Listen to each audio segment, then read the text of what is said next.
Bismillahirrahmanirrahim. Assalamualaikum warahmatullahi wabarakatuh.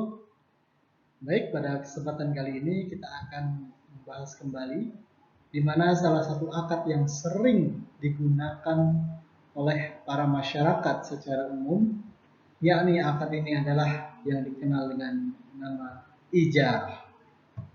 Jika kita melihat dari bagian yang ada pada PowerPoint ini, yakni tentang jual beli dan perdagangan, maka kita akan melihat banyak sekali konsep-konsep jual beli dan perdagangan dalam ekonomi Islam. Adapun yang akan kita bahas pada kesempatan kali ini yakni tentang akad ijarah, di mana akad ijarah di sini menjadi bagian daripada akad jual beli dengan akad pertukaran antara jasa dengan uang itu sendiri. Kemudian kita akan masuk yang pertama kali tentang perkara definisi atau pengertian daripada ijarah. Maka secara bahasa, ijarah itu dapat diartikan dengan ganti atau upah, atau yakni memberi upah. Ada juga di antara para ulama itu mengartikan bahwasanya ijarah itu dengan makna menjual sebuah manfaat. Ini arti daripada ijarah atau bisa dikatakan upah atau sewa.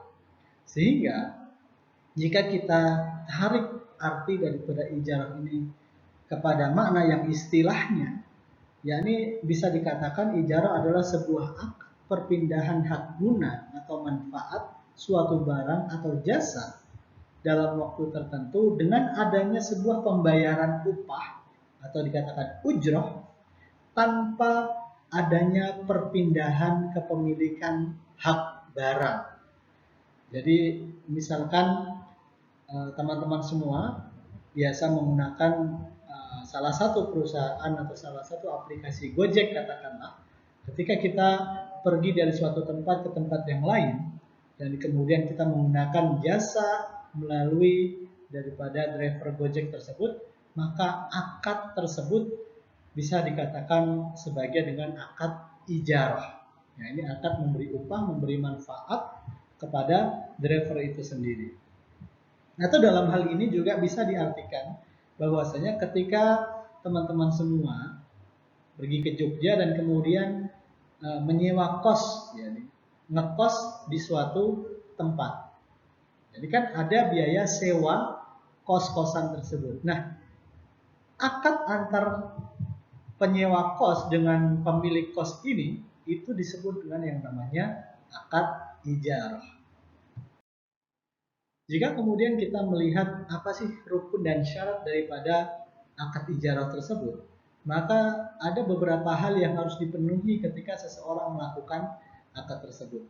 Yang pertama, harus ada yang namanya mu'jir dan mustajir. Nah, apa itu mu'jir? Mu'jir adalah orang yang memberi upah atau orang yang menyewa. Yakni kita ingin menyewa, nah kita ini disebut dengan mu'jir. Yang kedua mustajir. Mustajir ini adalah yang menerima upah atau pemilik barangnya atau pemilik yang menjual jasanya. Itu disebut dengan mustajir. Nah, syarat yang kedua harus ada yang namanya ijab dan qabul antara mu'jir dengan mustajir. Kemudian syarat yang ketiga ada yang namanya ujrah. Ada yang namanya harga sewa, ada yang namanya upah yang harus diberikan oleh si mujir kepada mustajir.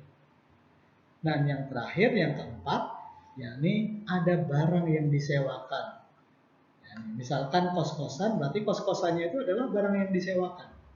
Atau misalkan ketika kita menggunakan jasa Gojek, maka jasa itulah yang ada apa? Ada jasa yang diberikan, ada manfaat yang diberikan kepada si mukjir atau orang yang memberi upah tersebut. Adapun macam-macam daripada akad ijarah ini ada 3 hal. Yang pertama adalah ijaratul ain atau ijarah ain, di mana ijaratul ain ini yakni menyewakan manfaat suatu barang atau aset. Ain itu adalah barang itu sendiri. Yang kedua ada ijaratul amal. Amal ini adalah dengan cara menyewakan atau memberikan manfaat kerja atau skill pribadi, atau bisa dikatakan dengan jasa atau amal yang dilakukan. Yang kemudian yang ketiga ada al-ijarah al-mausufah fi zimmah. Nah, kita akan lihat penjelasannya di setelah slide ini. Baik, yang pertama tadi dikatakan ijaratul ain. Tadi sudah kita bahas, ijaratul ain adalah sewa menyewa manfaat yang mana ada barang yang disewakan, seperti tanah atau kos-kosan yang disewakan kepada si pengekos dengan 1 bulan misalkan 500.000. Nah, ini ada barang yang disewakan sehingga disebut dengan ijaratul ain. Yang kedua ada ijaratul amal.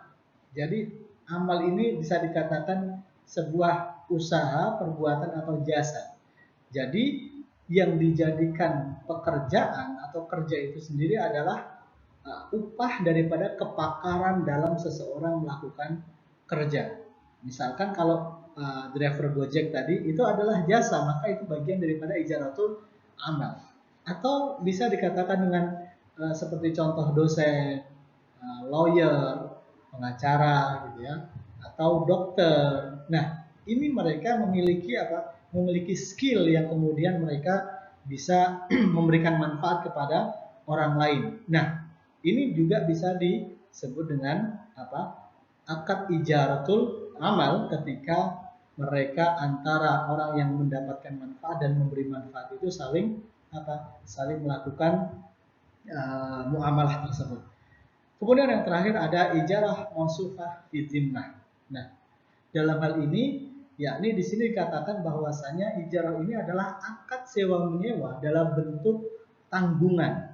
Jadi misalkan ketika seseorang menyewakan mobil Innova ya dengan spesifikasi Innova tipe G yang kemudian untuk apa? Untuk perjalanan ke Semarang misalkan. Nah, maka ini kan sebuah sewa menyewa yang akadnya itu sudah ditentukan. Mobilnya dengan ciri-ciri apa, untuk kepentingan apapun, nah itu sudah ditentukan di awal. Sehingga dalam hal ini seseorang tidak bisa melakukan apa? Melakukan hal-hal yang di luar kesepakatan itu. Jadi ini yang disebut dengan ijarah mausufah fi zimmah. Jadi sebuah akad sewa menyewa yang mana ada konsep pertanggungjawaban di dalam akad tersebut. Itulah tadi sedikit penjelasan dari akad ijarah yang sering dilakukan oleh banyak masyarakat dan kita sendiri. Mudah-mudahan dapat memberikan manfaat dan insya Allah kita ketemu lagi di penjelasan tentang akad-akad yang lain di pertemuan yang akan datang. Terima kasih. Wassalamualaikum warahmatullahi wabarakatuh.